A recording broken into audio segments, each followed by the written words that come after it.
Yeah, Joel Embiid definitely put an exclamation point on his MVP case last night with those 52 points and 13 boards and 6 assists in a 2-point win over the Celtics. By the way, he did miss 5 shots from the field. Out of 25, it was 12 of 13 from the line. So, Coach Doc Rivers, did your guy just lock up the MVP? The MVP race is over. I'm really, tonight, the man just scored half our points.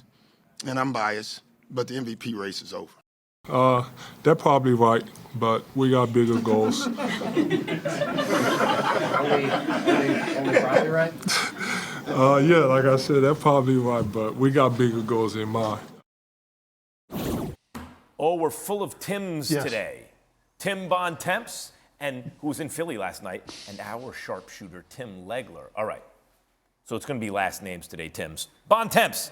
Did Embiid just end the MVP race last night? Well, I was the one that asked Doc Rivers that question about the way that game ended. Obviously, pretty disastrous final 10 seconds for Philly. Little bit of a humble brag. But, look, after watching that game in person, it's pretty hard to argue. You look what happened in Houston. Nikola Jokic had more turnovers and field goals last night in a 20-point loss to the Rockets. And Joel Embiid has this performance last night, which is basically about as good as you could possibly be from an individual offensive standpoint on national television against the team they're going to play in the second round of the playoffs when the rest of his team, frankly, didn't do very much at all to help him. Pretty impressive closing argument, and I think Joel already had a slight lead. This probably widened it. So, Legs, I agree with Botemps about this, but for the reasons he points out, and because of this, maybe Embiid really is the most valuable player this year. Maybe Giannis is. I think it really does come down to those two because they also are good defenders. But there is something about human nature and basic fairness, and people don't want to tell a story of an era. This guy got 2 MVPs, that guy got 3 MVPs, and Embiid has none. So, Legs, if it's close and Embiid has a game like that at the end of the year, I'm with Botemps. I think he wrapped it up. Do you agree? Well, yeah, and it didn't take last night for me. I kind of came to that conclusion maybe a week to 10 days ago. It was something he did in the Cleveland game defensively that made me realize, look, if this is a neck-and-neck race, you have to weigh that end of the floor into the equation.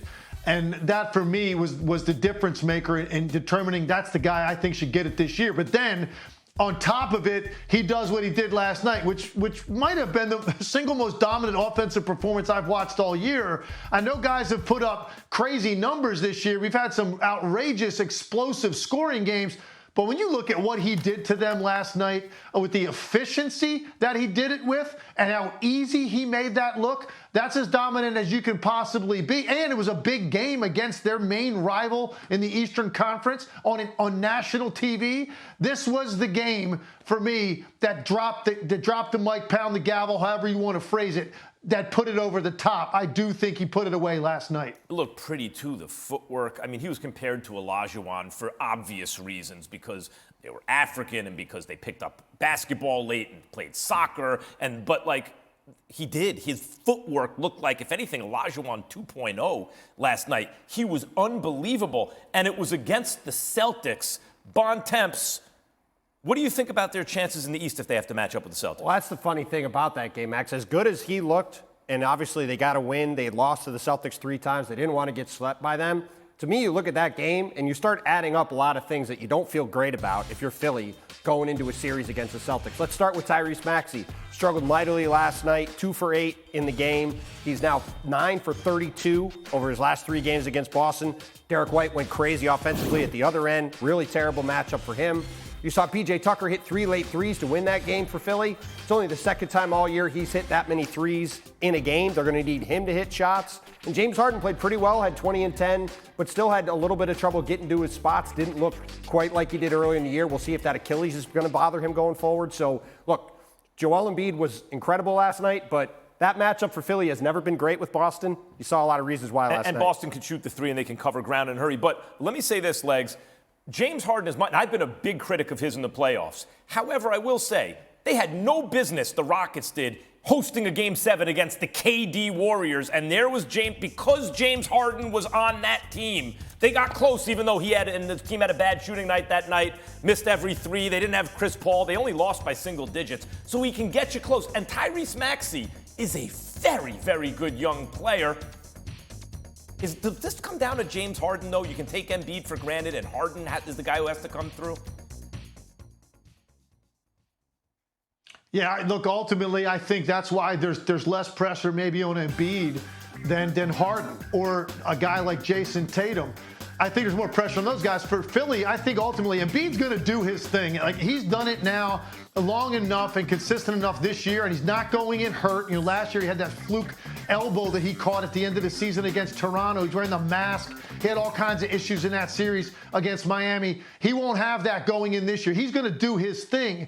But Harden is the key, because you have to have someone that's your primary ball handler that's playing well, can come through in a big spot. And he has had moments where he hasn't been aggressive or he hasn't played well when his teams have needed him the most. So there's a lot of pressure on him and pressure on Tatum because of the way he played in the finals, and they are one of the favorites. Nobody's picking Philly to win the East. That's why I think there's a little bit less pressure on Embiid. And real quickly, to Botemps' point, it's a great one. The difference for me between Boston and Philly was glaring last night, even in a dominant performance by Embiid and a win. The difference is Derek White and Malcolm Brogdon. You look at the two guys beneath those stars and their impact and what those guys are capable of doing, because they're primary ball handlers that can score or facilitate, and both can defend. That's the difference between Boston and Philly. And Milwaukee's got better depth than Philly as well. Cleveland's Donovan Mitchell scored over 40 points for the fourth straight game last night against the Magic. The Cavs are steamrolling toward a first-round playoff matchup with the Knicks, who are, of course, rumored to be interested in trading for Donovan Mitchell in the offseason. Tim Botemps is back with me. All right, just Tim. say they were interested, not What's rumored that? to be. They were interested in trading for Donovan Mitchell. I think it's safe to say. Yes. Let's empty your notebook with some news around the league. Let's do it. How's that sound? All right. Great. What's the latest on Julius Randle's injury? Is he going to be ready for the playoffs? That is one of the biggest questions of the first round. I'm really excited to see this Cavs-Knicks series. I think it's a true toss-up. I think either team can win. But Julius Randle sprained his ankle here against the Miami Heat last week, and he was in a walking boot the other day on the bench at the game I was at on Sunday when they clinched a playoff berth against the Wizards. And it's going to be fascinating to see if he's ready to go. He's supposed to be reevaluated 2 days before the start of the first round. Knicks can win that series. Julius Randle's less than 100%. They probably can't. And it's very unclear right now where he's going to be out when that series starts. He's at worst their second best player. Luka Doncic says he's, quote, playing it out with the Mavs to try to get in the play-in. What's your reaction to that? Well, the questions about this are because the Dallas Mavericks have a top 10 protected pick that goes to the Knicks if it's outside the top 10. And right now, Dallas sits in 10th spot in the lottery odds. Now, given the fact that Dallas is 4-11 with Luka Doncic and Kyrie Irving playing together this year, if they lose these 3 games, they're probably going to lose them, frankly, with whether those guys are on the court or not. But if they win this game tonight against Sacramento, they got very winnable games against Chicago and San Antonio. They can still get themselves into the playoffs. What are the stakes in tonight's game? I think there's a huge game, Lakers-Clippers here. It's arguably the biggest game remaining in the regular season schedule. It's a massive game. The winner of this game, whether it's the Clippers or the Lakers, will have a massive leg up on being in the top 6 in the Western Conference standings. Will almost certainly miss the play-in. If you lose this game, though, like let's say the Lakers lose, they then play Phoenix on Friday, could very well lose that game. The Lakers could be finished as far down as 9th in the standings, which means they have to win 2 games next week just to be the 8th seed. So this is a very, very massive game tonight in Los Angeles. So I bring this up from time to time, the definition of dilemma, because people misuse it a lot, Legs. Dilemma is not a hard choice. A dilemma is a choice between 2 bad options. And based on what Botemps just said, this is the Lakers' dilemma. You gotta win this game, right? You gotta win it. And yet, AD played 42 minutes. LeBron played close to 40 minutes. It's the second of back-to-back. Doctor's orders, all this. To me, the lesser of the 2 evils is you got to play your guys and try to win the game. But, man, it's not a good choice. I just think it's the better one. What do you think? Well, in the old days, we wouldn't even be contemplating this, right? It's if you can play, win as many games as you can. But we know that's not the world we live in now. Look at the precedent that's been set. He hasn't played back-to-backs. They played an overtime game last night. And here's the thing. The caveat is this. It's not the worst thing in the world to lose the game. Here's why. If you win, you go to 5th. If they finish 5th, they're probably going to play Phoenix in the first round, and they're going to go home in the first round. Is it the end of the world if the Lakers finished, 7th or 8th?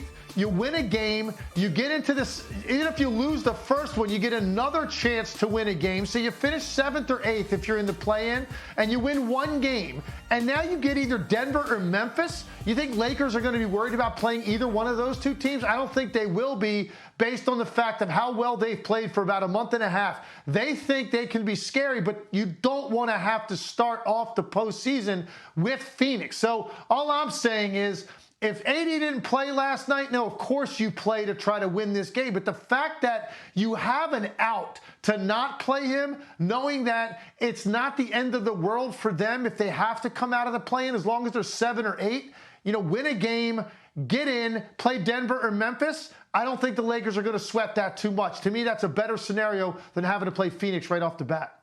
Botemps, quickly, I have to admit, I hadn't considered that maybe it's not the end of the world if you're not, to lose because you don't want to play Phoenix in the first round. That's interesting because it's a delicate calculation at that point, right? It's layered because you don't want to play it's not that delicate. It's not no, it's not. You want to see Phoenix in the first round, maybe? All I hear is how the Lakers are a team that can win the West. Then go beat whoever's in front of you, A. And B, we're talking about Anthony Davis and LeBron James. Can they play in this back-to-back set? You know what would be pretty good? If they have a week off to get ready for the playoffs, instead of having to play one and possibly 2 games. And the Leg's point about being 7th or 8th, if the Lakers lose this game tonight, they're probably going to be favored to lose against or be underdogs against Phoenix Friday. That puts them in a position to potentially be 9th. And if they're 9th, that is a true disaster scenario. It's so interesting because you guys there's so many things to consider. Tim Bontemps, obviously, here with me.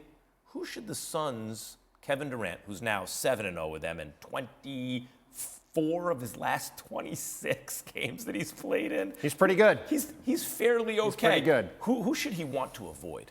To me, this is very simple, Max. It's the Golden State Warriors. I've said a bunch of times over the past couple months on this show, if Andrew Wiggins is back on the Warriors when the playoffs start, I think they're the favorites to win the West.